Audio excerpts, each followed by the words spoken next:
Undian Singapura menyokong ketetapan Pertubuhan Bangsa-Bangsa Bersatu PBB bagi melindungi keselamatan orang awam dan mematuhi Undang-Undang Kemanusiaan Antarabangsa di Syarikat Gaza adalah satu undian signifikan. Menteri Undang-Undang dan Ehwal Dalam Negeri K. Shanmugam berkata ia mencerminkan pendirian jelas Singapura terhadap keadaan di Gaza. The resolution expressed grave concern at the escalation of violence since 7 October. It called for an immediate, durable, sustained humanitarian truce leading to a cessation of hostilities. And it called for an immediate, continuous and unhindered provision of essential supplies to the civilians in Gaza. Encik Shanmugam ditemui pihak media di luar acara anjuran Humanity Matters pagi tadi bagi menyiapkan barangan bantuan untuk penduduk Gaza. Dia juga menarik perhatian bahawa ketetapan PBB tersebut tidak memberikan gambaran yang menyeluruh. There are two areas in principle which the resolution should have mentioned. One, we must still condemn the terrorist attack by Hamas on 7 October, which cannot be justified. And two, we need to note also Israel's right to self-defense. But that right to self-defense cannot be an indiscriminate killing of civilians, and it must be done in accordance with international law. Encik Shanmugam turut menghadiri satu sesi dialog dengan lebih 200 pemimpin masyarakat Melayu Islam semalam yang mana perbincangan mengenai konflik Israel-Hamas diadakan. Menerusi sesi tersebut, beliau berkata para pemimpin masyarakat dapat gambaran yang lebih menyeluruh mengenai perspektif-perspektif berbeza mengenai isu tersebut. There's a lot of misinformation and disinformation going around, both about what's happening and about the government's position. For example, what does the two-state solution mean? Are these just words? What has been Singapore's position? We have said and we have voted against illegal settlements. We said that's contrary to international law. Illegal settlements by Israel. And we have voted against Jerusalem being the capital of Israel. But at the same time, we have always also supported Israel's right to exist, whereas Hamas wants to wipe Israel off the map. Encik Shanmugam juga menyanjung usaha penganjur dan para relawan acara Humanity Matters yang menyiapkan bekalan bantuan buat penduduk Gaza yang kehilangan tempat tinggal.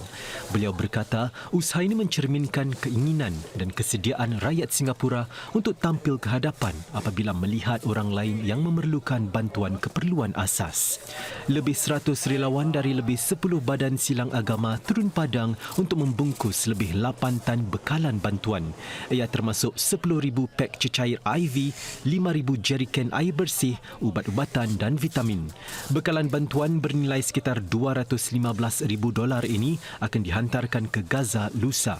Menurut penasihat khas Humanity Matters Hassan Ahmad, bekalan bantuan ini mungkin akan bertahan buat sebulan. The consumables could be as fast as 3-4 weeks. We hope that it can serve as many people, but we also know that there are many people who are already been displaced. Sementara itu, para relawan berbilang kaum dan agama yang ditemui hari ini amat berbesar hati dapat memerah keringat untuk bantu penduduk Gaza. That's the best part about Singapore. We all are different, but whenever there is a time of need, we all come together as one big family and want to help. I know that we cannot reach out to them directly, tapi the least we can do is kasih dalam segi tenaga. So that's why kita kat sini hari ini untuk tolong dan bantulah. Usaha ini merupakan pusingan pertama bantuan yang dihulurkan oleh pihak Humanity Matters. Encik Hassan dan 3 pegawai lain yang akan berangkat ke Gaza menerusi Rafah akan membuat penilaian lanjut situasi di sana sebelum membuat keputusan seterusnya. Harga sewa bagi gerai di Bazar Raya Gilang Serai 2024 iaitu tahun depan akan dihadkan kepada $15,000. Jumlah itu 40% lebih rendah berbanding harga sewa tahun ini yang mencecah sehingga $25,000. Ini merupakan antara langkah yang diambil pihak penganjur untuk memastikan ia lebih dimampui bagi para penjual dan pembeli. Kita harap dengan kurangnya sewa ini ia boleh memberikan lebih banyak ruang kepada mereka yang mahu mengambil bahagian dalam bazar perniagaan bazar dan bagi pengunjung bazar untuk mendapatkan mungkin harga yang lebih rendah dan ia tidak akan menjejas pilihan yang diberikan kepada mereka. Kali terakhir langkah serupa dilaksanakan adalah pada 2019 di mana had sewa $14,000 ditetapkan. Tender juga kini sudah dibuka.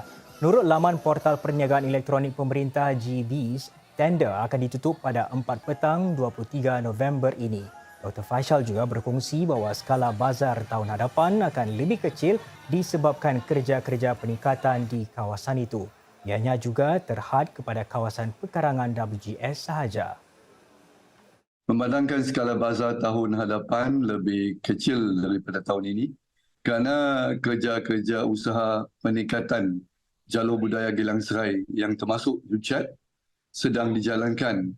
Kita sudah menjangkakan yang bilangan gerai akan turun pada tahun akan datang.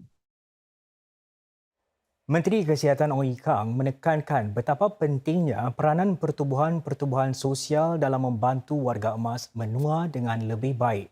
Beliau turut memuji usaha Pusat Kesihatan dan Jagaan Siang Hari untuk Warga Tua Muhammadiyah kerana mempertingkatkan khidmat bagi warga emas di bawah jagaannya.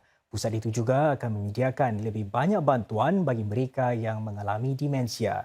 Di samping itu, Encik Ong berkata lebih banyak akan dilakukan bagi menyokong warga emas. For seniors especially, their biggest enemy is loneliness, being socially not connected anymore. And they are all alone. And even if they live with family members, sometimes they are alone and they feel lonely. And that's where AACs come in. We want to make sure that there's an AAC where we build a community, we build social network. Di Majlis Makan Malam Amal bagi meraihkan ulang tahun MHCC yang ke-25 ini juga 3 kaki tangannya yang telah lama berkhidmat dan menyumbang kepada usaha-usaha membantu warga emas di bawah jagaannya diberi pengiktirafan. Majlis turut melancarkan satu usaha mengumpul dana $250,000 untuk memperluas serta meningkatkan program dan perkhidmatan yang ditawarkan.